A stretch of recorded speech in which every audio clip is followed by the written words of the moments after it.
Avant de commencer, abonnez-vous à la chaîne et laissez votre like. De cette façon, vous nous aidez à grandir encore plus. Bon voyage d'horreur.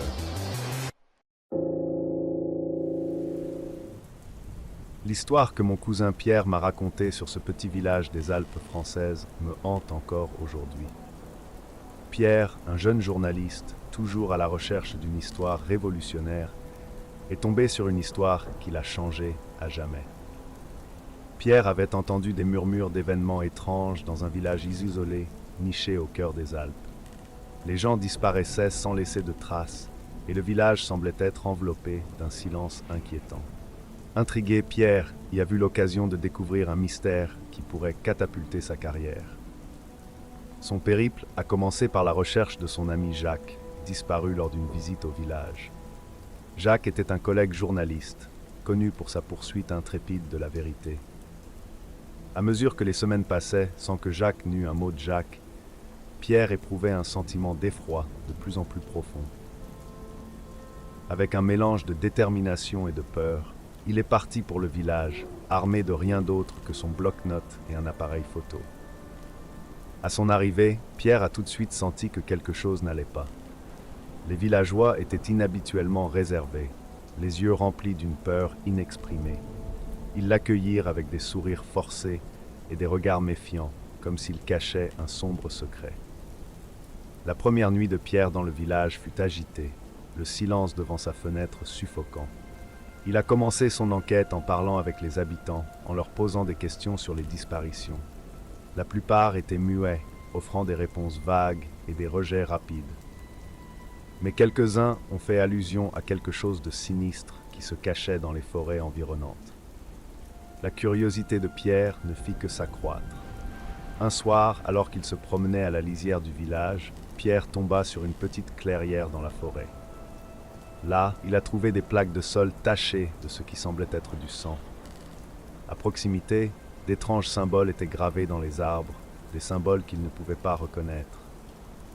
L'air était épais d'une présence oppressante, et Pierre ressentait une envie irrésistible de fuir, mais il continua.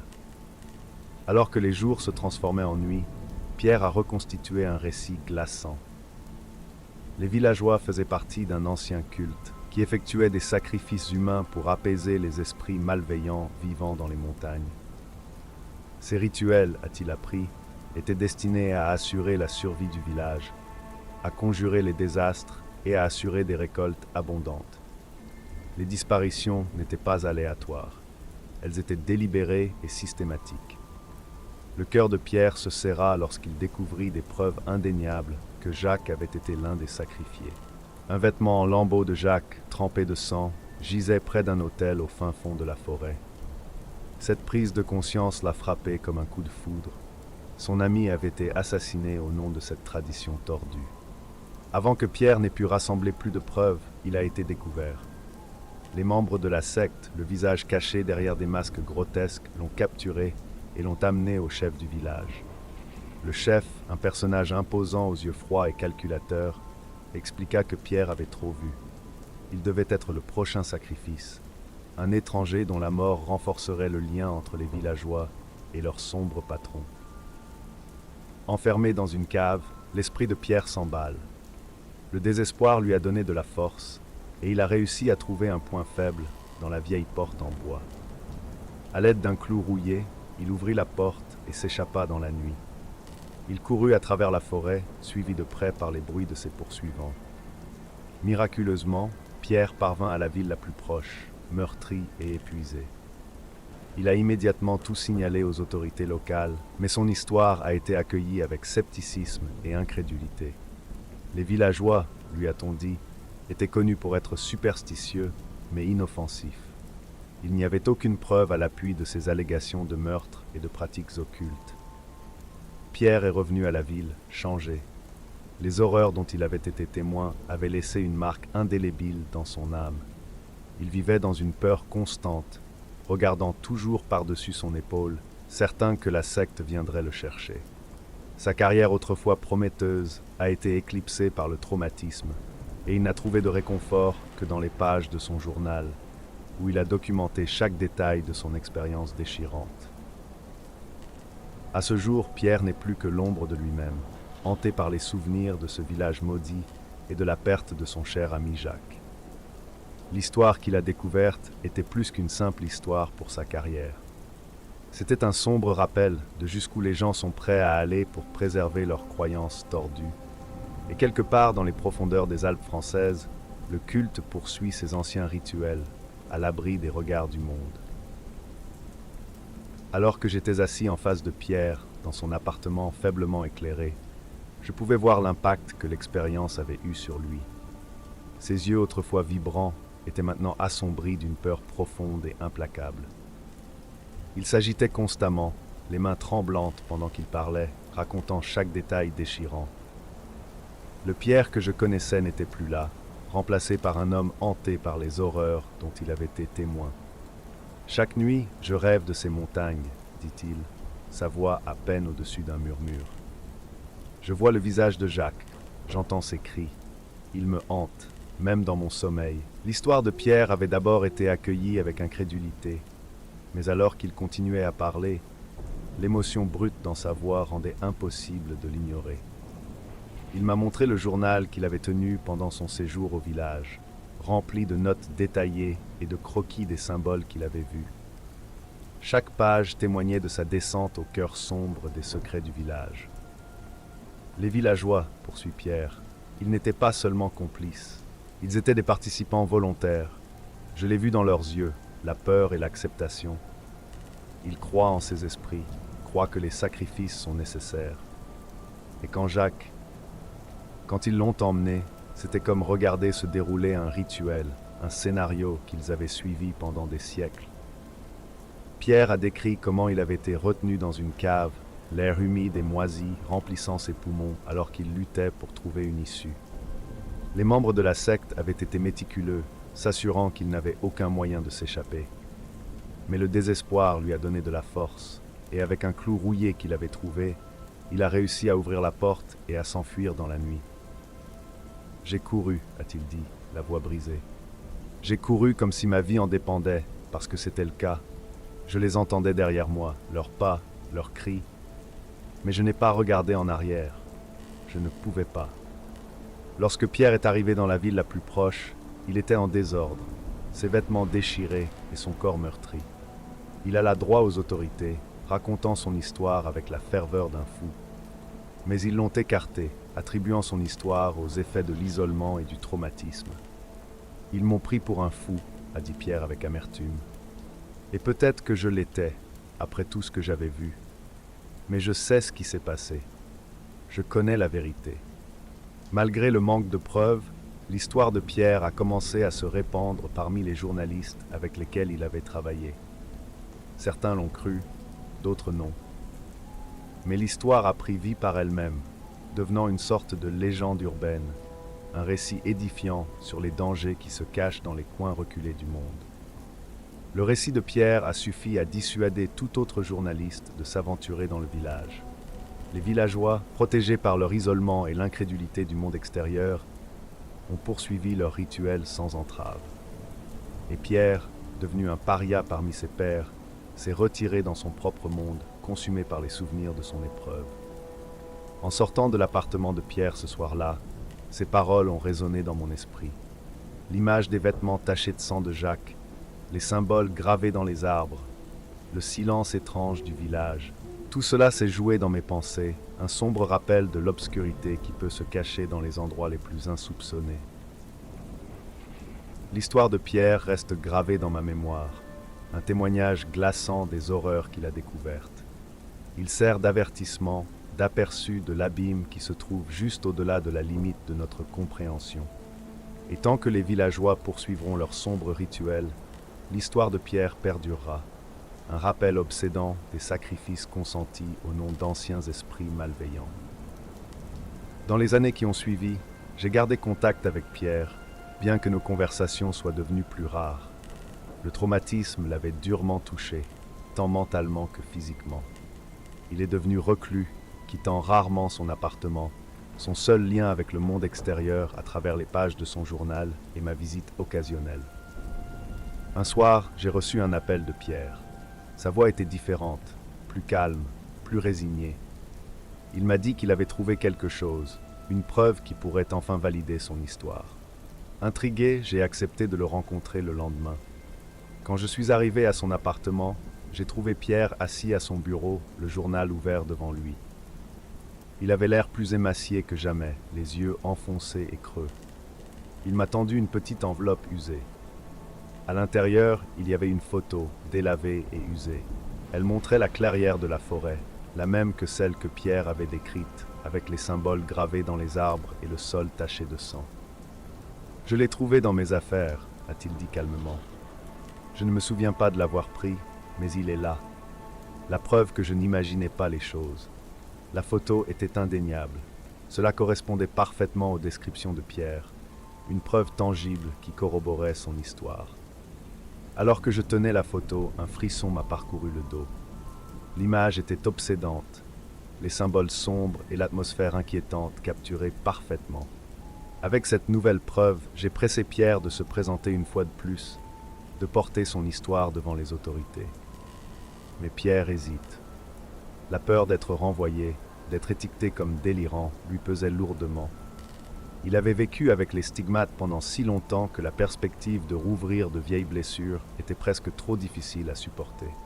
« Je ne peux pas revivre ça, a-t-il dit, la voix tremblante. Je ne peux pas revivre ces souvenirs.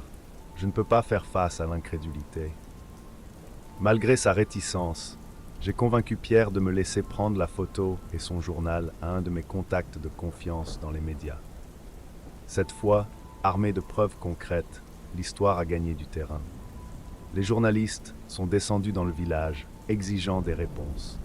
Les villageois, désormais sous surveillance, ne pouvaient plus cacher leurs sombres secrets. Les autorités ont ouvert une enquête approfondie, découvrant la vérité derrière les disparitions et l'ancien culte. Le village a été démasqué, ses dirigeants arrêtés et inculpés de plusieurs chefs d'accusation de meurtre et de sacrifices humains. Les esprits qu'ils avaient vénérés, semblait-il, n'avaient pas réussi à les protéger de l'emprise de la justice moderne.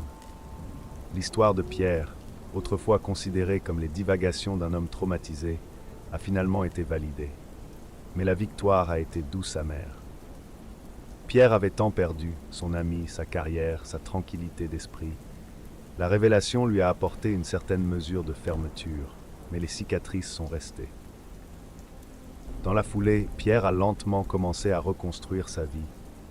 Le traumatisme ne l'a jamais complètement quitté, mais il a trouvé des moyens de faire face, de vivre avec les souvenirs. Il a continué à écrire, son travail étant maintenant imprégné d'une profondeur et d'une noirceur qui ont trouvé un écho chez les lecteurs. Ces expériences, bien qu'horribles, lui avaient donné une perspective unique, une voix qui coupait le bruit. Quant au village, il est devenu un conte édifiant, un rappel de l'obscurité qui peut s'envenimer dans les coins les plus reculés du monde. Les pratiques de la secte ont été interrompues, leurs rituels exposés au monde entier. Et pourtant, les esprits des montagnes, les forces malveillantes qui avaient poussé les villageois à de tels extrêmes, restaient un mystère. Le voyage de Pierre témoigne du pouvoir de la vérité, de la résilience de l'esprit humain face à une horreur inimaginable. Son histoire est un rappel brutal des limites que les gens sont prêts à faire pour protéger leurs croyances, aussi tordues soient-elles. Et tant qu'il y aura des gens qui cherchent la vérité, qui sont prêts à affronter les ténèbres, des histoires comme celle de Pierre continueront d'être racontées, une lueur d'espoir dans un monde enveloppé d'ombre. Pour ceux d'entre vous qui sont arrivés jusqu'ici, laissez votre like et abonnez-vous à la chaîne. De cette façon, vous nous aidez à grandir. Ma tante Lorraine a toujours été la plus excentrique de notre famille, avec un don pour raconter des histoires qui pouvaient vous donner des frissons même au milieu d'une journée d'été torride. Un soir, lors d'une réunion de famille, elle m'a raconté une histoire qui me hante depuis.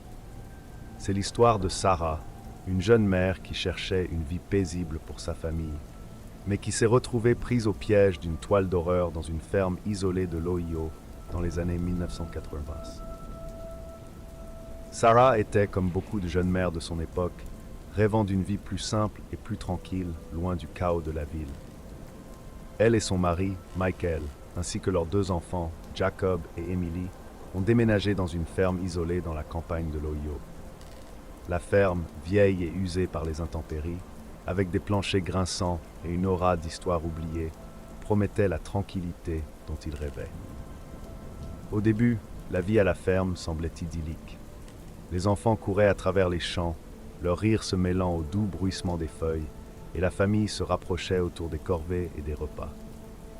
Cependant, la paix fut de courte durée. Peu de temps après s'être installée, Sarah a commencé à remarquer des événements étranges. Les objets se déplaçaient d'eux-mêmes, des bruits étranges résonnaient dans les couloirs la nuit, et un sentiment de malaise envahissant s'installait dans la maison. Déterminée à protéger sa famille, Sarah a décidé d'enquêter sur l'histoire de la ferme. Elle a découvert que les précédents propriétaires, les Miller, étaient morts dans des circonstances mystérieuses. Les habitants de la ville étaient muets sur les détails, mais les murmures de sombres rituels et de morts prématurées dressaient un sombre tableau. Intriguée et terrifiée, Sarah a approfondi le mystère. Dans le grenier, enseveli sous des années de poussière et de négligence, Sarah a trouvé un vieux journal relié en cuir. Ces pages étaient remplies de récits d'activités paranormales et de descriptions de rituels sinistres menés par les Miller. Au fur et à mesure qu'elle lisait, les pièces du puzzle ont commencé à se mettre en place. Les Miller s'étaient essayés à l'occultisme, accomplissant des rites pour invoquer et contrôler les esprits malveillants. Ils avaient échoué, et les esprits, liés à la terre, cherchaient à se venger de quiconque osait habiter la ferme. La découverte a donné des frissons à Sarah. Les esprits des Miller, déformés par leurs pratiques malveillantes, étaient à l'origine des troubles. Ils attendaient une famille à tourmenter, et la famille de Sarah était tombée involontairement dans leur piège. La hantise s'est intensifiée. Sarah et sa famille ont été assiégés par des apparitions terrifiantes et une violente activité poltergeist. Les esprits ont causé des douleurs et des souffrances inimaginables, leur colère étant implacable. Michel fut presque rendu fou par le tourment incessant, et les enfants furent paralysés par la peur. Désespérée de sauver sa famille, Sarah a cherché de l'aide auprès d'historiens locaux et d'experts en occultisme. Elle a appris que la seule façon de briser la malédiction était d'effectuer un rituel de bannissement. Cependant, le rituel était dangereux et nécessitait un énorme sacrifice. Une nuit d'orage, alors que les forces malveillantes atteignaient un crescendo, Sarah a décidé d'accomplir le rituel. Elle rassembla les objets nécessaires et se prépara pour la bataille qui l'attendait. Mais les esprits, sentant ses intentions, l'attaquèrent avec une férocité sans précédent. La ferme est devenue un champ de bataille de fureur surnaturelle. Malgré tous ses efforts, le rituel a échoué. Les esprits étaient trop puissants, leur haine trop profonde. Dans une dernière tentative désespérée de sauver ses enfants, Sarah ordonne à Michael de prendre Jacob et Emily et de s'enfuir. Elle est restée derrière, espérant distraire les esprits assez longtemps pour que sa famille puisse s'échapper. Alors que Michael s'éloignait, Sarah a dû faire face à toute la colère des esprits. La ferme, consumée par l'énergie noire, est devenue une scène de chaos total. Sarah s'est battue vaillamment, mais à la fin, elle a été submergée. Les esprits réclamèrent leur vengeance, laissant Sarah comme seule survivante, marquée à jamais par les horreurs dont elle avait été témoin. Lorsque Michael est revenu avec les autorités, la ferme était en ruine. Sarah, à peine vivante, a été retrouvée au milieu des décombres. Son corps portait les cicatrices de son épreuve, mais c'était le regard hanté dans ses yeux qui racontait la véritable histoire de la terreur qu'elle avait endurée. Sarah ne s'est jamais complètement remise de son expérience. La ferme a été abandonnée, laissée aux éléments et aux esprits agités. L'histoire de la ferme hantée de l'Ohio est devenue une légende locale, un conte édifiant sur les dangers de plonger dans l'inconnu. Encore aujourd'hui, ma tante Lorraine jure qu'elle a entendu l'histoire directement de Sarah elle-même. Je ne peux pas dire si c'est vrai ou si c'est simplement le produit de l'imagination débordante de Lorraine. Mais chaque fois que j'entends le vent hurler à travers les arbres, je me souviens de Sarah et du cauchemar qu'elle a vécu dans cette ferme abandonnée. La vie de Sarah a été irrévocablement changée par les horreurs qu'elle a rencontrées. Dans les moments calmes où elle était seule avec ses pensées, Elle pouvait encore entendre les faibles murmures des esprits, leur colère et leur douleur résonnant dans les couloirs de son esprit. Elle se réveillait souvent au milieu de la nuit, trempée de sueur, avec les images de cette nuit fatidique défilant devant ses yeux. Les habitants de la ville ont également été touchés par les événements survenus à la ferme. Les histoires se sont répandues rapidement et la communauté rurale, autrefois sereine, a été saisie par la peur et la superstition. La ferme est devenue un endroit à éviter, et il n'a pas fallu longtemps avant que la nature ne commence à reprendre possession de la terre, comme si elle essayait d'effacer la sombre histoire qui s'y était déroulée. Les années ont passé, mais l'épreuve de Sarah est restée un souvenir vif pour ceux qui la connaissaient. Elle est devenue recluse, fuyant la compagnie des autres et évitant toute mention de la ferme. La douleur et la culpabilité de ne pas pouvoir sauver sa famille pesaient lourdement sur elle, et elle passait ses journées dans la solitude, hantée par les fantômes de son passé. Un jour, un jeune journaliste du nom de Marc, intrigué par la légende de la ferme hantée, est allé à la recherche de Sarah. Il avait entendu des murmures de l'histoire et était déterminé à découvrir la vérité. À contre-cœur, Sarah a accepté de lui parler, espérant qu'en racontant son histoire, elle pourrait trouver un semblant de paix. Dans une petite pièce faiblement éclairée, Sarah raconta son histoire déchirante à Marc. Tandis qu'elle parlait, ses yeux se remplissaient de larmes et sa voix tremblait sous le poids de ses souvenirs. Marc écoutait attentivement, sa plume griffonnant furieusement alors qu'il essayait de capturer chaque détail. Il pouvait voir l'angoisse gravée sur le visage de Sarah, les lignes profondes qui parlaient d'une vie de souffrance. Lorsque Sarah a terminé son histoire, Marc a été laissé dans un silence stupéfait. Il s'est rendu compte qu'aucun mot ne pouvait vraiment exprimer l'horreur et la douleur qu'elle avait endurées. Il l'a remerciée pour son courage et a promis de partager son histoire avec le monde, espérant qu'elle pourrait servir d'avertissement à d'autres. L'histoire de Sarah a été publiée dans un journal local et a rapidement attiré l'attention. Des gens de tout le pays ont été attirés par le récit effrayant de la ferme hantée, et l'histoire est devenue une sensation. Mais pour Sarah, cette nouvelle attention n'a fait qu'apporter plus de douleur. Elle a été propulsée sous les projecteurs, forcée de revivre son cauchemar à chaque interview et article. Malgré le regain d'intérêt pour son histoire, Sarah n'est plus que l'ombre d'elle-même. Les horreurs qu'elle avait affrontées avaient laissé une marque indélébile dans son âme, et aucune célébrité ou reconnaissance n'aurait pu effacer les souvenirs de cette nuit fatidique. Elle a continué à vivre recluse, sa seule consolation étant de savoir qu'elle avait fait de son mieux pour sauver sa famille. Au fil des ans, la ferme est tombée dans un état de délabrement supplémentaire. La structure autrefois fière n'était plus qu'une ruine en ruine, témoignage de la sombre histoire qu'elle contenait.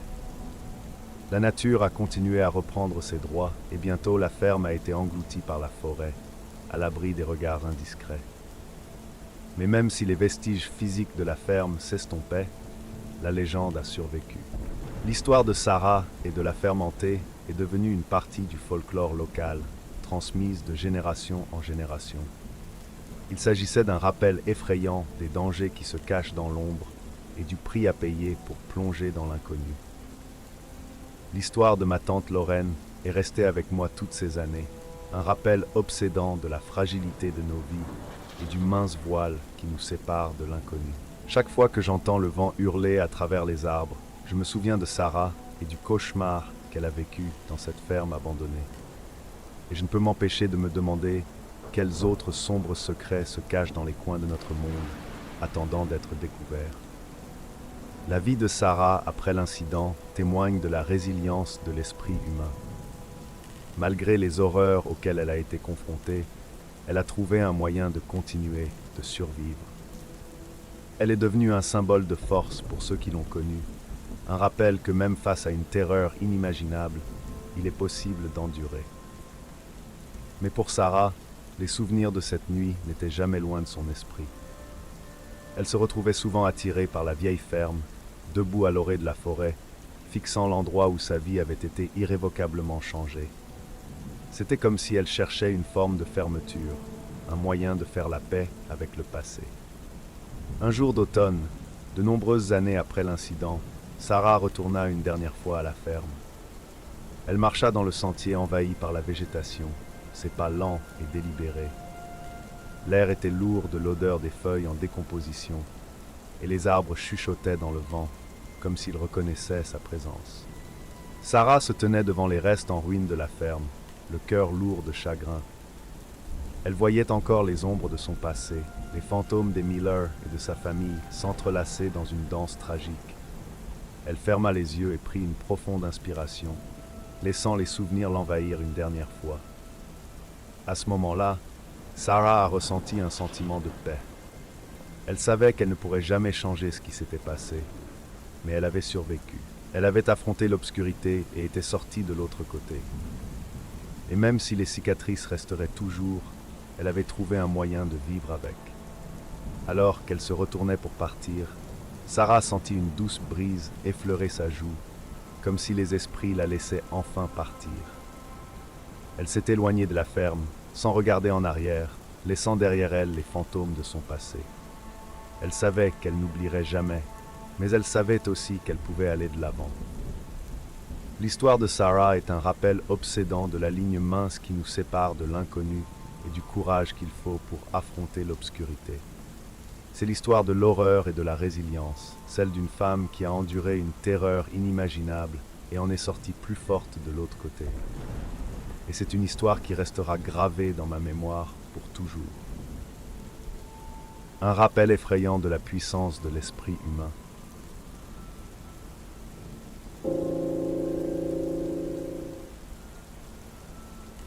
Lorsque mon ami d'enfance Klaus m'a contacté, je m'attendais à une conversation de rattrapage typique. Klaus et moi avions grandi ensemble dans un charmant village bavarois, mais la vie nous avait emmenés sur des chemins très différents. Alors que je poursuivais une carrière universitaire, Klaus est devenu policier. Sa carrière, cependant, a été écourtée en raison d'un scandale de corruption qui a laissé sa réputation en lambeaux. Il s'est réinventé en détective privé, se débrouillant avec de petites affaires. Mais l'histoire qu'il m'a racontée ce soir-là était tout sauf anodine. Klaus avait été embauché par les parents désemparés d'un adolescent disparu nommé Jonas. Le garçon avait été vu pour la dernière fois près d'un vieil abattoir décrépit à la périphérie de notre village. Cet abattoir était fermé depuis des décennies, sa présence dans l'ombre étant un rappel constant des horreurs qui se déroulaient entre ses murs. Les rumeurs abondaient sur ce qui s'était passé là-bas, mais aucun d'entre nous ne connaissait toute l'étendue de sa sombre histoire. Klaus est arrivé dans le village sous le couvert de l'obscurité, ne voulant pas attirer l'attention. L'abattoir se dressait comme un monument grotesque du passé, ses fenêtres brisées et ses murs couverts de graffitis et de vignes rampantes. Les habitants s'en méfiaient, et lorsque Klaus a commencé son enquête, il s'est heurté à de la résistance et de la peur. La plupart ont rejeté ses questions ou ont simplement fermé leurs portes. Mais Klaus était persévérant. Il finit par trouver un homme âgé nommé Herr Weber, qui avait travaillé à l'abattoir dans ces dernières années. Autour d'un verre de schnapps, les mains frêles de monsieur, Weber tremblait, tandis qu'il racontait les sinistres activités qui s'y étaient déroulées. Il parla de rituels clandestins et d'étranges rassemblements qui se produisaient après les heures de travail, lorsque l'entreprise légitime de massacre avait pris fin. Il a rappelé la disparition de plusieurs travailleurs qui n'avaient jamais été retrouvés et a fait allusion à quelque chose de beaucoup plus sombre qu'un simple abattoir abandonné. Intrigué et horrifié, Klaus a creusé plus profondément. Il fouilla le terrain à la recherche de tout ce qui pourrait indiquer le sort de Jonas. Dans une cave cachée sous l'abattoir, Klaus a trouvé des preuves de trafic d'êtres humains et de prélèvement d'organes. Les murs étaient tapissés d'outils chirurgicaux et de vieilles tables d'opération tachées de sang. Des photos de personnes disparues, dont Jonas, ont été épinglées sur un tableau en liège, ainsi que des notes détaillant leurs enlèvements et leur destin horrible. Le cœur de Klaus s'est emballé lorsqu'il a réalisé qu'il était tombé sur un réseau de trafic d'êtres humains toujours actif. Sa découverte, cependant, n'est pas passée inaperçue. Les trafiquants étaient conscients de sa présence et l'ont rapidement maîtrisé. Klaus a été fait prisonnier ligoté et jeté dans une cellule sale où il a été forcé d'assister aux horreurs qu'il commençait à peine à découvrir. Les trafiquants, dirigés par un homme froid et calculateur nommé Reinhardt, ont soumis Klaus à une torture psychologique et physique implacable. Ils se délectaient de leur cruauté, montrant à Klaus qu'il n'avait pas l'intention de le laisser partir vivant. Il a vu de ses propres yeux la torture et la mutilation de leurs victimes, et le désespoir qui planait dans l'air comme un épais brouillard.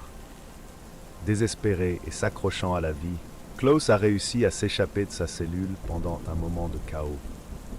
Il se fraya un chemin à travers les couloirs labyrinthiques de l'abattoir, le corps faible et l'esprit assombri par la douleur et la terreur.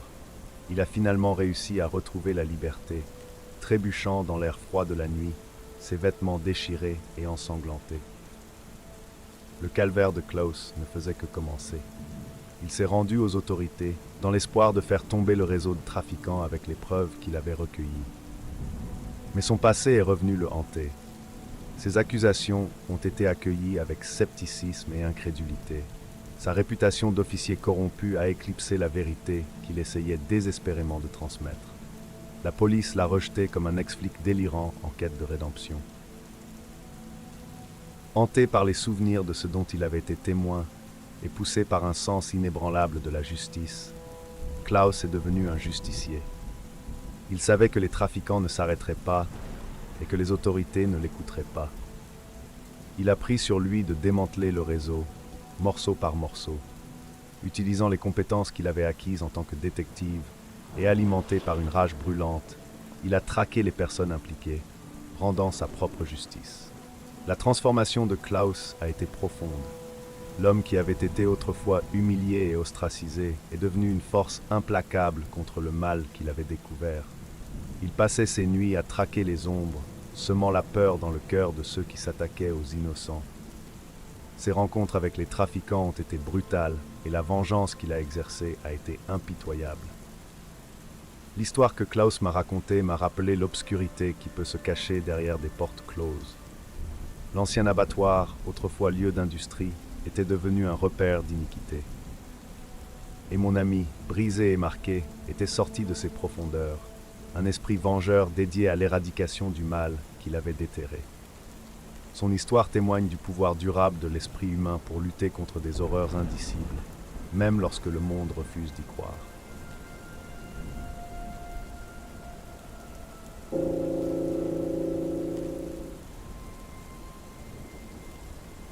Lorsque j'ai rencontré Lucien pour la première fois, il n'était plus que l'ombre de l'artiste dynamique que j'ai connu autrefois. Ses yeux, autrefois pleins de passion et de créativité, étaient maintenant vides, hantés par des souvenirs qui semblaient s'accrocher à lui comme une seconde peau. C'est lors d'une rare réunion qu'il a raconté l'histoire de Margot, une histoire qui s'est depuis envenimée dans mon esprit comme une blessure non soignée. Margot était un talent exceptionnel, une jeune artiste avec un penchant pour le macabre. Elle s'est épanouie dans le grotesque, puisant son inspiration dans les recoins les plus sombres de son imagination. À la recherche de dépaysement et d'inspiration plus profonde, elle s'installe à Paris, la ville de l'art et du romantisme. Mais sa destination est loin des boulevards animés et des charmants cafés. Margot s'est retrouvée attirée par un manoir décrépit à la périphérie, un endroit enveloppé d'ombre et de chuchotements. Le manoir était resté abandonné pendant des décennies, une relique imposante d'une époque révolue. Son extérieur était un labyrinthe de lierre et de pierres fissurées, avec des fenêtres comme des yeux morts fixant le vide. Malgré son apparence inquiétante, Margot y était inexplicablement attirée. Elle croyait que le manoir recelait des secrets, des histoires qui alimenteraient son art d'une manière qu'elle n'avait jamais imaginée. Dès l'instant où elle entra à l'intérieur, l'air sembla s'épaissir, la pressant avec un poids presque tangible. L'intérieur était un labyrinthe de grandeur délabrée, des pièces remplies de meubles couverts de poussière, des toiles d'araignées, drapées comme des voiles des plafonds et des murs ornés de portraits fanés, dont les yeux semblaient suivre chacun de ses mouvements. C'était parfait, pensait-elle, la muse idéale pour son travail le plus sombre à ce jour. Mais il n'a pas fallu longtemps pour que la vraie nature du manoir se révèle. Tout a commencé par des chuchotements subtils, à peine audibles, mais impossibles à ignorer. Ils semblaient émaner des murs même, remplissant sa tête de cris fragmentés d'angoisse et de désespoir. Margot, déterminée à persévérer, a commencé à incorporer ses sensations dans son art. Ses peintures sont devenues de plus en plus troublantes, des scènes de torture et de souffrance qui semblaient d'un réalisme troublant. Un soir, alors qu'elle explorait le grenier de l'hôtel, Margot est tombée sur une malle remplie de vieilles lettres et de journaux intimes. Les écrits racontaient l'histoire poignante des anciens occupants du manoir, une famille noble dont la façade de grandeur masquait un sombre secret. Le père, un homme au penchant cruel, avait soumis sa famille à des horreurs inimaginables. La mère, brisée par des années d'abus, s'était tournée vers des mesures désespérées pour protéger ses enfants, succombant finalement à la folie. Les enfants, victimes innocentes, avaient souffert en silence, leurs esprits maintenant piégés entre les murs du manoir. Au fur et à mesure que Margot s'enfonçait dans l'histoire de la famille, les esprits semblaient se renforcer, leurs chuchotements se transformant en cris. Ils ont commencé à se manifester dans ses rêves, des cauchemars vifs qui l'ont laissé tremper de sueur et à bout de souffle. Il ne cherchait pas seulement à être reconnu, il réclamait justice, réclamait à grands cris la libération de leur tourment éternel. Les esprits ont trouvé un conduit à Margot. Ils la possédaient, guidant sa main alors qu'elle peignait des scènes non seulement grotesques, mais horriblement réelles. Son art a pris vie de lui-même, dépeignant les réalités brutales de la souffrance de la famille avec une clarté presque surnaturelle. Les amis et les connaissances qui ont vu son nouveau travail ont été troublés, remarquant qu'il semblait que les peintures elles-mêmes étaient vivantes, se tordant de douleur et de misère. Désespérée de se libérer de l'emprise du manoir, Margot a cherché des moyens de libérer les esprits piégés. Elle étudia d'anciens rituels, espérant trouver une méthode pour nettoyer le manoir de son énergie malveillante. Mais plus elle creusait, plus le manoir semblait résister. Les ombres s'assombrissaient et l'air devenait étouffant, empli d'une malveillance oppressante qui semblait se délecter de sa souffrance. Par une nuit d'orage, Margot décida d'accomplir un rituel qui, selon elle, libérerait les esprits. Elle rassembla ses provisions, des bougies, des symboles dessinés à la craie et le sang d'un agneau, et commença les incantations. Tandis qu'elle chantait, le manoir semblait s'animer, les murs vibrant d'une énergie surnaturelle. Les esprits apparurent, leurs formes vacillant à la lueur des bougies, les yeux écarquillés d'un mélange d'espoir et de crainte. Mais juste au moment où elle approchait de l'apogée du rituel, une force unique en son genre déferla sur le manoir. C'était comme si l'essence même du lieu se battait, une entité sombre qui prospérait sur l'agonie de ses habitants. Les bougies furent éteintes par une violente rafale de vent, plongeant la pièce dans l'obscurité. Les symboles sur le sol brillèrent brièvement, avant d'être effacés par une main invisible. Les cris de Margot résonnaient dans les salles vides, une symphonie de désespoir qui se mêlait au vent hurlant. Le matin venu, on la retrouva dans le grenier, les yeux vides et le corps immobile. Elle était vivante, mais à peine. Son esprit avait été brisé, son esprit brisé par les horreurs dont elle avait été témoin et les forces obscures qu'elle avait déchaînées. Lucien l'a trouvée, la Margot autrefois vibrante, qui n'est plus qu'une coquille d'elle-même. Il essaya de l'atteindre, de la tirer du gouffre, mais ce fut en vain. Le manoir l'avait emportée, tout comme il avait réclamé la famille avant elle.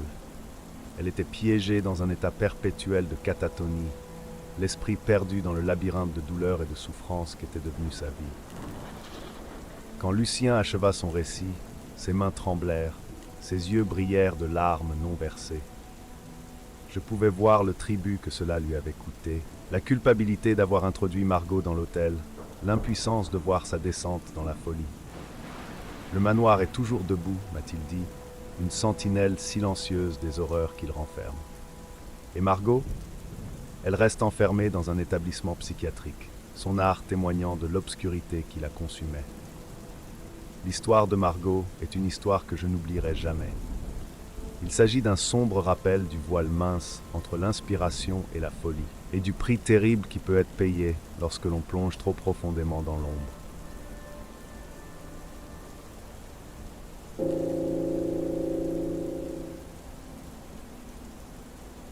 Mon oncle a toujours eu un don pour raconter des histoires. Sa voix basse et rocailleuse, comme si chaque conte était un secret trop dangereux pour être raconté à haute voix. C'est lors d'une de nos réunions de famille qu'il a parlé pour la première fois d'Hiroshi et de la route maudite. Nous étions assis autour de la vieille table en bois de sa cuisine faiblement éclairée, l'air lourd d'un parfum de thé vert et d'encens. Il s'est penché, les yeux ombragés par la lueur vacillante des bougies, et a commencé l'histoire qui allait hanter mes rêves pour les années à venir. Hiroshi était un chauffeur de camion chevronné, connu de ses pairs pour sa fiabilité et son attitude inébranlable. Il avait passé plus d'une décennie à transporter des marchandises à travers le Japon, naviguant sur les routes de montagnes sinueuses et les rues animées des villes avec la même facilité. Mais même Hiroshi a ressenti un frisson de malaise lorsqu'on lui a attribué un itinéraire qui comprenait la tristement célèbre route rurale près du village de Fushimi. Les habitants ont chuchoté à propos de son histoire sombre, un endroit où les frontières entre les vivants et les morts étaient censées s'estomper. Les chauffeurs avaient disparu là-bas, leurs camions avaient été retrouvés abandonnés, les moteurs tournaient toujours, mais aucun signe des hommes qui s'étaient assis derrière le volant. Hiroshi n'avait pas d'autre choix que d'accepter le poste. Le salaire était bon et il avait une famille à soutenir. Avec une profonde respiration et une prière silencieuse, il se mit en route par une nuit d'automne brumeuse. La route était étrangement calme, le seul bruit étant le bourdonnement régulier de son moteur et le bruissement occasionnel des feuilles dans la brise. Pendant qu'il conduisait, il ne pouvait pas se débarrasser du sentiment d'être observé. Il jeta un coup d'œil dans son rétroviseur, mais ne vit rien d'autre que la route vide qui s'étendait derrière lui. Il n'a pas fallu longtemps avant que des choses étranges ne commencent à se produire. Le premier signe fut subtil, une ombre qui clignotait à la limite de son champ de vision, juste au-delà de la portée de ses phares. Hiroshi le rejeta comme un tour de lumière, mais le sentiment de malaise devint plus fort. La radio, qui jouait du jazz doux pour lui tenir compagnie, a soudainement grésillé d'électricité statique. Il tendit la main pour ajuster le cadran, mais le bruit ne fit que s'intensifier, remplissant le taxi d'un bourdonnement presque oppressant. Déterminé à terminer son parcours, Hiroshi continua, mais sa présence semblait se renforcer à chaque kilomètre. C'était comme si l'obscurité elle-même se refermait autour de lui. Les ombres s'approfondissaient et s'épaississaient jusqu'à ce qu'elles semblent presque tangibles. Ses phares clignotaient, projetant des formes étranges et changeantes sur les arbres qui bordaient la route. Et puis, il l'a vue. Une silhouette debout au milieu de la route, éclairée par ses feux de route. Hiroshi appuya sur les freins, le camion s'arrêtant en grinçant. Le cœur battant, il regarda à travers le pare-brise, mais la silhouette avait disparu. Il est sorti du camion, son souffle visible dans l'air froid de la nuit, et a appelé, mais il n'y a pas eu de réponse. Juste le silence de la nuit et le murmure du vent à travers les arbres.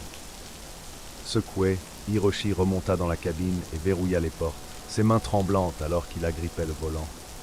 Il prit une profonde inspiration, essayant de calmer son cœur qui battait la chamade, et continua son chemin. Mais le sentiment d'effroi n'a fait que s'approfondir. Il ne pouvait pas se débarrasser du sentiment qu'il n'était pas seul.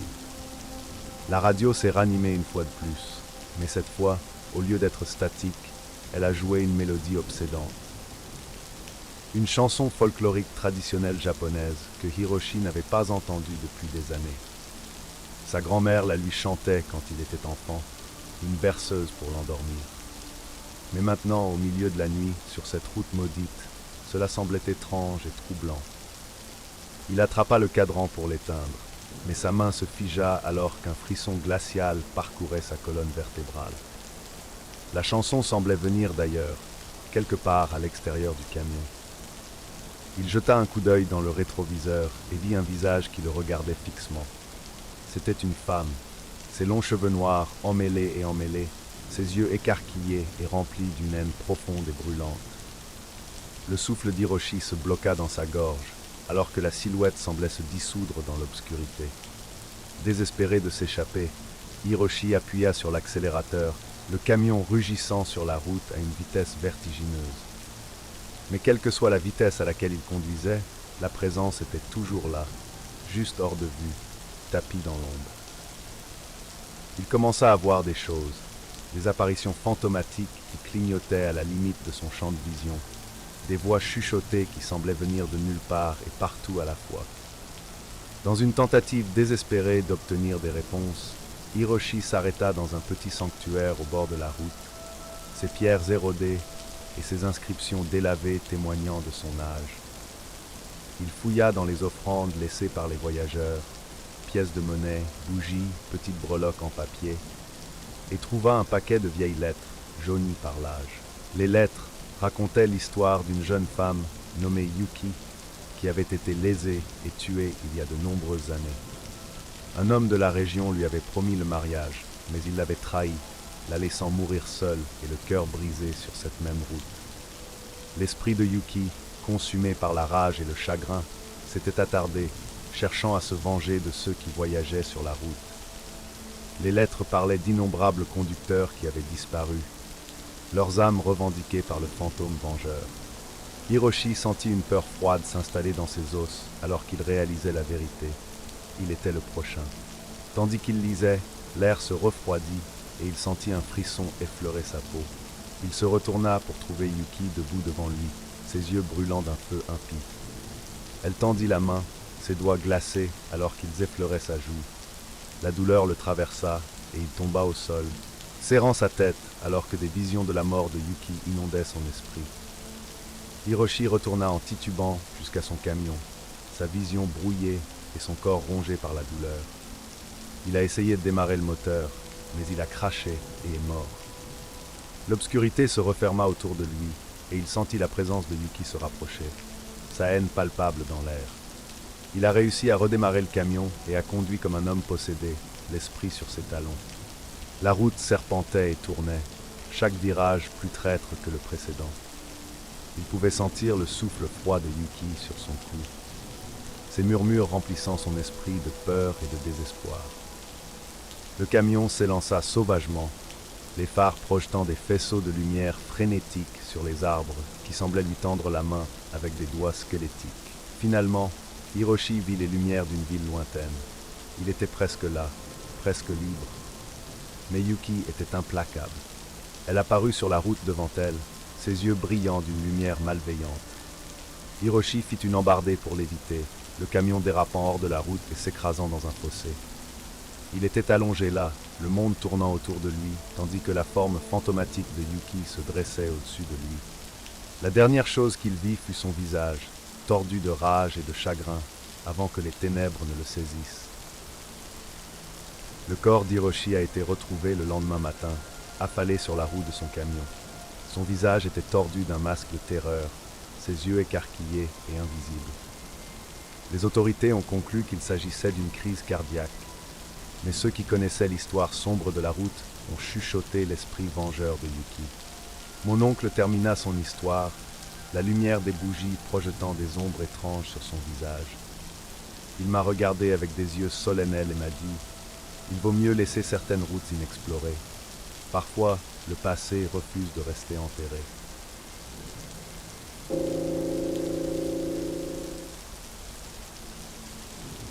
L'histoire que mon cousin Pierre m'a racontée sur ce petit village des Alpes françaises me hante encore aujourd'hui. Pierre, un jeune journaliste, toujours à la recherche d'une histoire révolutionnaire, est tombé sur une histoire qui l'a changé à jamais. Pierre avait entendu des murmures d'événements étranges dans un village isolé, niché au cœur des Alpes. Les gens disparaissaient sans laisser de traces, et le village semblait être enveloppé d'un silence inquiétant. Intrigué, Pierre y a vu l'occasion de découvrir un mystère qui pourrait catapulter sa carrière. Son périple a commencé par la recherche de son ami Jacques, disparu lors d'une visite au village. Jacques était un collègue journaliste, connu pour sa poursuite intrépide de la vérité. À mesure que les semaines passaient, sans que Jacques n'eût un mot de Jacques, Pierre éprouvait un sentiment d'effroi de plus en plus profond. Avec un mélange de détermination et de peur, il est parti pour le village, armé de rien d'autre que son bloc-notes et un appareil photo. À son arrivée, Pierre a tout de suite senti que quelque chose n'allait pas.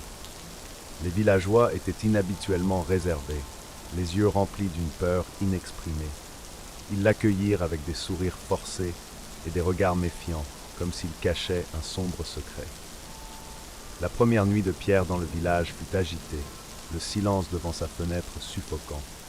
Il a commencé son enquête en parlant avec les habitants, en leur posant des questions sur les disparitions. La plupart étaient muets, offrant des réponses vagues et des rejets rapides. Mais quelques-uns ont fait allusion à quelque chose de sinistre qui se cachait dans les forêts environnantes. La curiosité de Pierre ne fit que s'accroître. Un soir, alors qu'il se promenait à la lisière du village, Pierre tomba sur une petite clairière dans la forêt. Là, il a trouvé des plaques de sol tachées de ce qui semblait être du sang. À proximité, d'étranges symboles étaient gravés dans les arbres, des symboles qu'il ne pouvait pas reconnaître. L'air était épais d'une présence oppressante, et Pierre ressentait une envie irrésistible de fuir, mais il continua.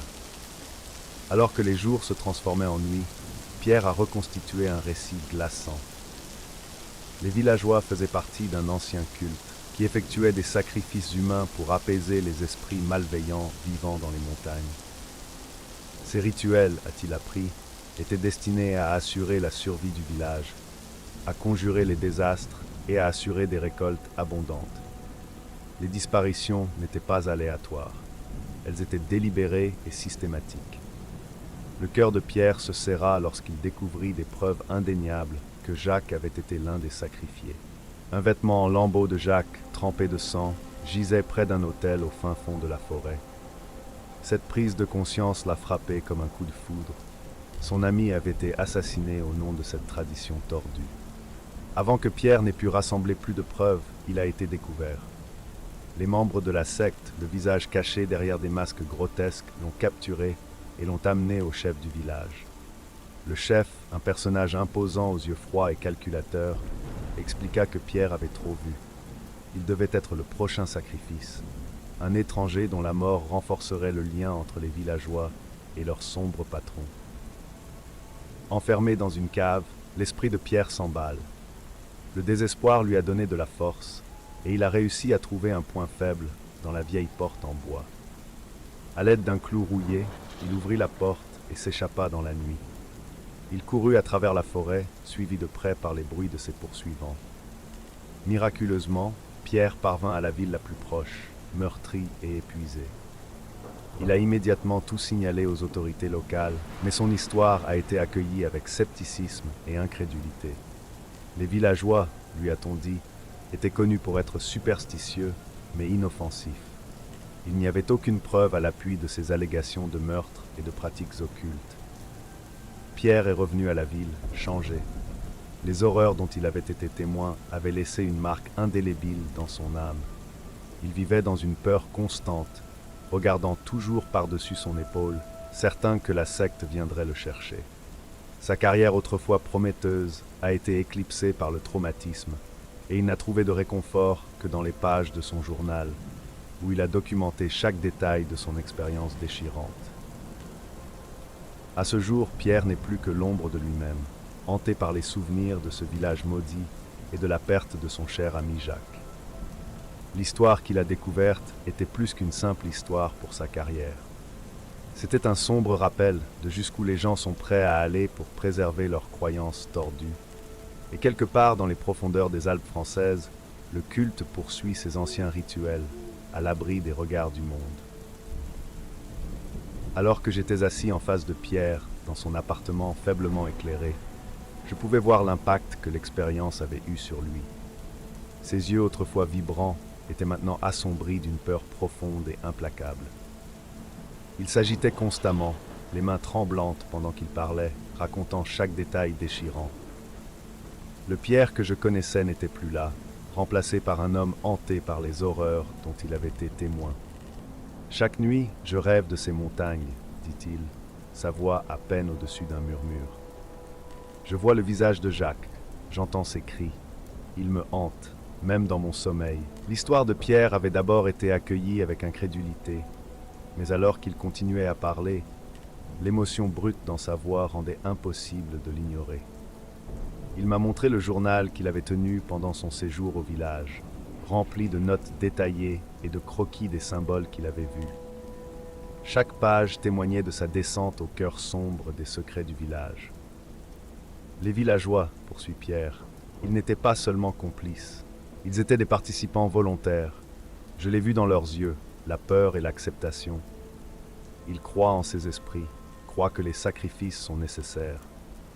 Et quand ils l'ont emmené, c'était comme regarder se dérouler un rituel, un scénario qu'ils avaient suivi pendant des siècles. Pierre a décrit comment il avait été retenu dans une cave, l'air humide et moisi remplissant ses poumons alors qu'il luttait pour trouver une issue. Les membres de la secte avaient été méticuleux, s'assurant qu'il n'avait aucun moyen de s'échapper. Mais le désespoir lui a donné de la force, et avec un clou rouillé qu'il avait trouvé, il a réussi à ouvrir la porte et à s'enfuir dans la nuit. « J'ai couru, a-t-il dit, la voix brisée. J'ai couru comme si ma vie en dépendait, parce que c'était le cas. Je les entendais derrière moi, leurs pas, leurs cris. Mais je n'ai pas regardé en arrière. Je ne pouvais pas. Lorsque Pierre est arrivé dans la ville la plus proche, il était en désordre, ses vêtements déchirés et son corps meurtri. Il alla droit aux autorités, racontant son histoire avec la ferveur d'un fou. Mais ils l'ont écarté, attribuant son histoire aux effets de l'isolement et du traumatisme. Ils m'ont pris pour un fou, a dit Pierre avec amertume. Et peut-être que je l'étais, après tout ce que j'avais vu. Mais je sais ce qui s'est passé. Je connais la vérité. Malgré le manque de preuves, l'histoire de Pierre a commencé à se répandre parmi les journalistes avec lesquels il avait travaillé. Certains l'ont cru, d'autres non. Mais l'histoire a pris vie par elle-même, devenant une sorte de légende urbaine, un récit édifiant sur les dangers qui se cachent dans les coins reculés du monde. Le récit de Pierre a suffi à dissuader tout autre journaliste de s'aventurer dans le village. Les villageois, protégés par leur isolement et l'incrédulité du monde extérieur, ont poursuivi leur rituel sans entrave. Et Pierre, devenu un paria parmi ses pairs, s'est retiré dans son propre monde, consumé par les souvenirs de son épreuve. En sortant de l'appartement de Pierre ce soir-là, ces paroles ont résonné dans mon esprit. L'image des vêtements tachés de sang de Jacques, les symboles gravés dans les arbres, le silence étrange du village, tout cela s'est joué dans mes pensées, un sombre rappel de l'obscurité qui peut se cacher dans les endroits les plus insoupçonnés. L'histoire de Pierre reste gravée dans ma mémoire, un témoignage glaçant des horreurs qu'il a découvertes. Il sert d'avertissement, d'aperçu de l'abîme qui se trouve juste au-delà de la limite de notre compréhension. Et tant que les villageois poursuivront leur sombre rituel, l'histoire de Pierre perdurera, un rappel obsédant des sacrifices consentis au nom d'anciens esprits malveillants. Dans les années qui ont suivi, j'ai gardé contact avec Pierre, bien que nos conversations soient devenues plus rares. Le traumatisme l'avait durement touché, tant mentalement que physiquement. Il est devenu reclus, quittant rarement son appartement, son seul lien avec le monde extérieur à travers les pages de son journal et ma visite occasionnelle. Un soir, j'ai reçu un appel de Pierre. Sa voix était différente, plus calme, plus résignée. Il m'a dit qu'il avait trouvé quelque chose, une preuve qui pourrait enfin valider son histoire. Intrigué, j'ai accepté de le rencontrer le lendemain.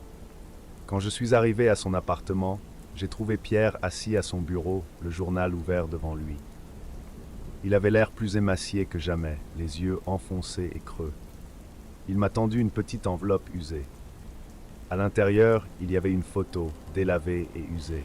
Elle montrait la clairière de la forêt, la même que celle que Pierre avait décrite, avec les symboles gravés dans les arbres et le sol taché de sang. « Je l'ai trouvé dans mes affaires », a-t-il dit calmement. « Je ne me souviens pas de l'avoir pris, mais il est là. La preuve que je n'imaginais pas les choses. La photo était indéniable. Cela correspondait parfaitement aux descriptions de Pierre, une preuve tangible qui corroborait son histoire. Alors que je tenais la photo, un frisson m'a parcouru le dos. L'image était obsédante, les symboles sombres et l'atmosphère inquiétante capturaient parfaitement. Avec cette nouvelle preuve, j'ai pressé Pierre de se présenter une fois de plus, de porter son histoire devant les autorités. Mais Pierre hésite. La peur d'être renvoyé, d'être étiqueté comme délirant, lui pesait lourdement. Il avait vécu avec les stigmates pendant si longtemps que la perspective de rouvrir de vieilles blessures était presque trop difficile à supporter. « Je ne peux pas revivre ça, a-t-il dit, la voix tremblante. Je ne peux pas revivre ces souvenirs. Je ne peux pas faire face à l'incrédulité. » Malgré sa réticence, j'ai convaincu Pierre de me laisser prendre la photo et son journal à un de mes contacts de confiance dans les médias. Cette fois, armé de preuves concrètes, l'histoire a gagné du terrain. Les journalistes sont descendus dans le village, exigeant des réponses. Les villageois, désormais sous surveillance, ne pouvaient plus cacher leurs sombres secrets.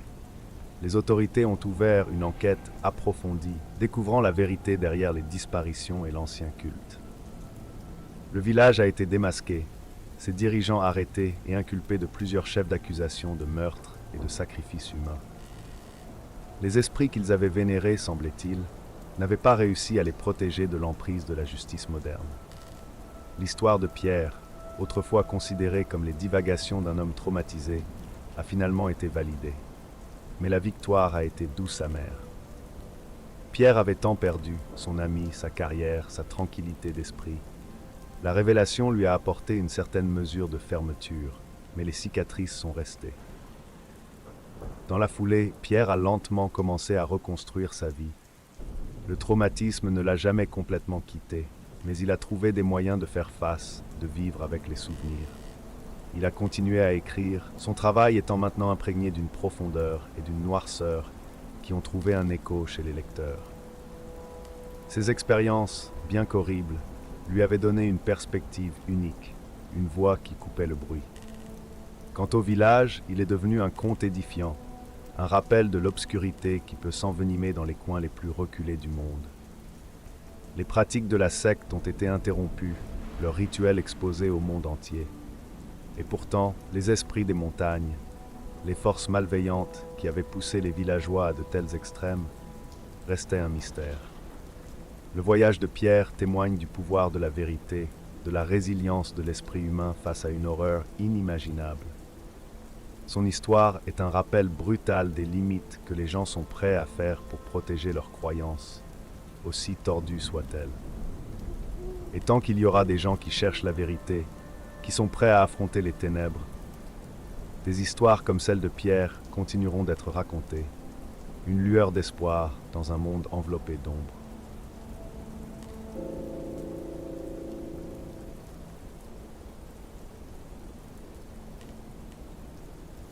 Ma tante Lorraine a toujours été la plus excentrique de notre famille, avec un don pour raconter des histoires qui pouvaient vous donner des frissons même au milieu d'une journée d'été torride.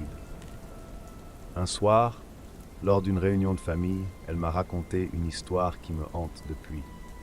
C'est l'histoire de Sarah, une jeune mère qui cherchait une vie paisible pour sa famille, mais qui s'est retrouvée prise au piège d'une toile d'horreur dans une ferme isolée de l'Ohio dans les années 1980. Sarah était, comme beaucoup de jeunes mères de son époque, rêvant d'une vie plus simple et plus tranquille, loin du chaos de la ville. Elle et son mari, Michael, ainsi que leurs deux enfants, Jacob et Emily, ont déménagé dans une ferme isolée dans la campagne de l'Ohio. La ferme, vieille et usée par les intempéries, avec des planchers grinçants et une aura d'histoire oubliée, promettait la tranquillité dont ils rêvaient. Au début, la vie à la ferme semblait idyllique. Les enfants couraient à travers les champs, leur rire se mêlant au doux bruissement des feuilles, et la famille se rapprochait autour des corvées et des repas. Cependant, la paix fut de courte durée. Peu de temps après s'être installée, Sarah a commencé à remarquer des événements étranges. Les objets se déplaçaient d'eux-mêmes, des bruits étranges résonnaient dans les couloirs la nuit, et un sentiment de malaise envahissant s'installait dans la maison. Déterminée à protéger sa famille, Sarah a décidé d'enquêter sur l'histoire de la ferme. Elle a découvert que les précédents propriétaires, les Miller, étaient morts dans des circonstances mystérieuses. Les habitants de la ville étaient muets sur les détails, mais les murmures de sombres rituels et de morts prématurées dressait un sombre tableau. Intriguée et terrifiée, Sarah a approfondi le mystère. Dans le grenier, enseveli sous des années de poussière et de négligence, Sarah a trouvé un vieux journal relié en cuir. Ces pages étaient remplies de récits d'activités paranormales et de descriptions de rituels sinistres menés par les Miller. Au fur et à mesure qu'elle lisait, les pièces du puzzle ont commencé à se mettre en place. Les Miller s'étaient essayés à l'occultisme, accomplissant des rites pour invoquer et contrôler les esprits malveillants. Ils avaient échoué, et les esprits liés à la terre cherchaient à se venger de quiconque osait habiter la ferme. La découverte a donné des frissons à Sarah. Les esprits des Miller, déformés par leurs pratiques malveillantes, étaient à l'origine des troubles. Ils attendaient une famille à tourmenter, et la famille de Sarah était tombée involontairement dans leur piège. La hantise s'est intensifiée. Sarah et sa famille ont été assiégés par des apparitions terrifiantes et une violente activité poltergeist. Les esprits ont causé des douleurs et des souffrances inimaginables, leur colère étant implacable. Michel fut presque rendu fou par le tourment incessant, et les enfants furent paralysés par la peur. Désespérée de sauver sa famille, Sarah a cherché de l'aide auprès d'historiens locaux et d'experts en occultisme. Elle a appris que la seule façon de briser la malédiction était d'effectuer un rituel de bannissement. Cependant, le rituel était dangereux et nécessitait un énorme sacrifice. Une nuit d'orage, alors que les forces malveillantes atteignaient un crescendo, Sarah a décidé d'accomplir le rituel. Elle rassembla les objets nécessaires et se prépara pour la bataille qui l'attendait. Mais les esprits, sentant ses intentions, l'attaquèrent avec une férocité sans précédent. La ferme est devenue un champ de bataille de fureur surnaturelle. Malgré tous ses efforts, le rituel a échoué. Les esprits étaient trop puissants, leur haine trop profonde. Dans une dernière tentative désespérée de sauver ses enfants, Sarah ordonne à Michael de prendre Jacob et Emily et de s'enfuir. Elle est restée derrière, espérant distraire les esprits assez longtemps pour que sa famille puisse s'échapper. Alors que Michael s'éloignait, Sarah a dû faire face à toute la colère des esprits. La ferme, consumée par l'énergie noire, est devenue une scène de chaos total. Sarah s'est battue vaillamment, mais à la fin, elle a été submergée. Les esprits réclamèrent leur vengeance, laissant Sarah comme seule survivante, marquée à jamais par les horreurs dont elle avait été témoin. Lorsque Michael est revenu avec les autorités, la ferme était en ruine. Sarah, à peine vivante, a été retrouvée au milieu des décombres. Son corps portait les cicatrices de son épreuve, mais c'était le regard hanté dans ses yeux qui racontait la véritable histoire de la terreur qu'elle avait endurée. Sarah ne s'est jamais complètement remise de son expérience.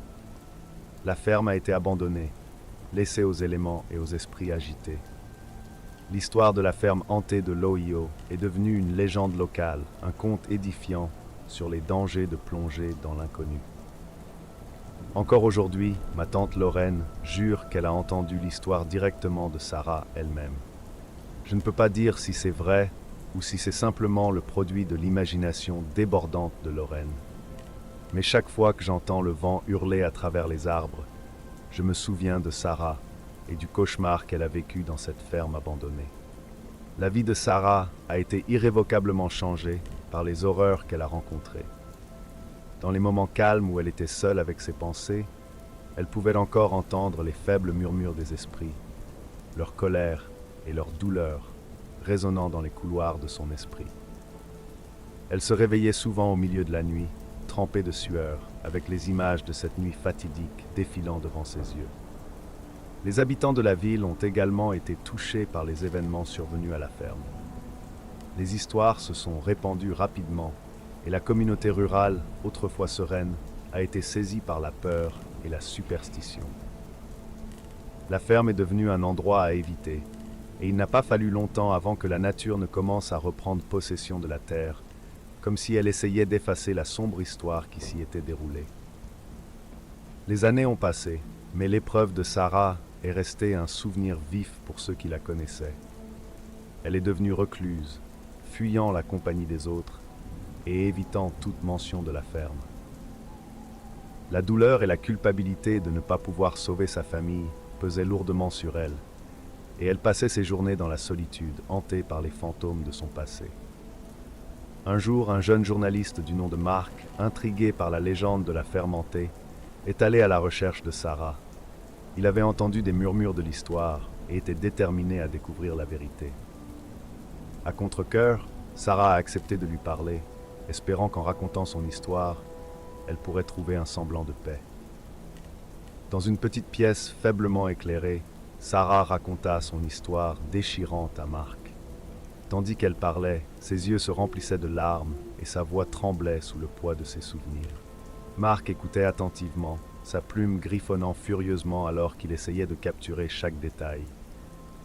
Il pouvait voir l'angoisse gravée sur le visage de Sarah, les lignes profondes qui parlaient d'une vie de souffrance. Lorsque Sarah a terminé son histoire, Mark a été laissé dans un silence stupéfait. Il s'est rendu compte qu'aucun mot ne pouvait vraiment exprimer l'horreur et la douleur qu'elle avait endurées.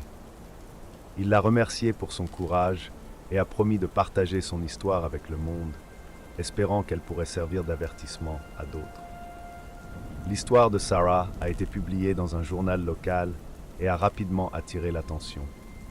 Des gens de tout le pays ont été attirés par le récit effrayant de la ferme hantée, et l'histoire est devenue une sensation. Mais pour Sarah, cette nouvelle attention n'a fait qu'apporter plus de douleur. Elle a été propulsée sous les projecteurs, forcée de revivre son cauchemar à chaque interview et article. Malgré le regain d'intérêt pour son histoire, Sarah n'est plus que l'ombre d'elle-même. Les horreurs qu'elle avait affrontées avaient laissé une marque indélébile dans son âme, et aucune célébrité ou reconnaissance n'aurait pu effacer les souvenirs de cette nuit fatidique. Elle a continué à vivre recluse, sa seule consolation étant de savoir qu'elle avait fait de son mieux pour sauver sa famille.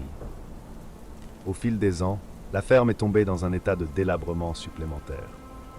La structure autrefois fière n'était plus qu'une ruine en ruine, témoignage de la sombre histoire qu'elle contenait. La nature a continué à reprendre ses droits et bientôt la ferme a été engloutie par la forêt, à l'abri des regards indiscrets. Mais même si les vestiges physiques de la ferme s'estompaient, la légende a survécu. L'histoire de Sarah et de la ferme hantée est devenue une partie du folklore local, transmise de génération en génération. Il s'agissait d'un rappel effrayant des dangers qui se cachent dans l'ombre et du prix à payer pour plonger dans l'inconnu. L'histoire de ma tante Lorraine est restée avec moi toutes ces années, un rappel obsédant de la fragilité de nos vies et du mince voile qui nous sépare de l'inconnu. Chaque fois que j'entends le vent hurler à travers les arbres, je me souviens de Sarah et du cauchemar qu'elle a vécu dans cette ferme abandonnée. Et je ne peux m'empêcher de me demander quels autres sombres secrets se cachent dans les coins de notre monde, attendant d'être découverts. La vie de Sarah après l'incident témoigne de la résilience de l'esprit humain. Malgré les horreurs auxquelles elle a été confrontée, elle a trouvé un moyen de continuer, de survivre. Elle est devenue un symbole de force pour ceux qui l'ont connue, un rappel que même face à une terreur inimaginable, il est possible d'endurer. Mais pour Sarah, les souvenirs de cette nuit n'étaient jamais loin de son esprit. Elle se retrouvait souvent attirée par la vieille ferme, debout à l'orée de la forêt, fixant l'endroit où sa vie avait été irrévocablement changée. C'était comme si elle cherchait une forme de fermeture, un moyen de faire la paix avec le passé. Un jour d'automne, de nombreuses années après l'incident, Sarah retourna une dernière fois à la ferme. Elle marcha dans le sentier envahi par la végétation, ses pas lents et délibérés. L'air était lourd de l'odeur des feuilles en décomposition, et les arbres chuchotaient dans le vent, comme s'ils reconnaissaient sa présence. Sarah se tenait devant les restes en ruine de la ferme, le cœur lourd de chagrin. Elle voyait encore les ombres de son passé, les fantômes des Miller et de sa famille s'entrelacer dans une danse tragique. Elle ferma les yeux et prit une profonde inspiration, laissant les souvenirs l'envahir une dernière fois. À ce moment-là, Sarah a ressenti un sentiment de paix. Elle savait qu'elle ne pourrait jamais changer ce qui s'était passé, mais elle avait survécu. Elle avait affronté l'obscurité et était sortie de l'autre côté. Et même si les cicatrices resteraient toujours, elle avait trouvé un moyen de vivre avec. Alors qu'elle se retournait pour partir, Sarah sentit une douce brise effleurer sa joue, comme si les esprits la laissaient enfin partir. Elle s'est éloignée de la ferme, sans regarder en arrière, laissant derrière elle les fantômes de son passé. Elle savait qu'elle n'oublierait jamais, mais elle savait aussi qu'elle pouvait aller de l'avant. L'histoire de Sarah est un rappel obsédant de la ligne mince qui nous sépare de l'inconnu et du courage qu'il faut pour affronter l'obscurité. C'est l'histoire de l'horreur et de la résilience, celle d'une femme qui a enduré une terreur inimaginable et en est sortie plus forte de l'autre côté. Et c'est une histoire qui restera gravée dans ma mémoire pour toujours. Un rappel effrayant de la puissance de l'esprit humain.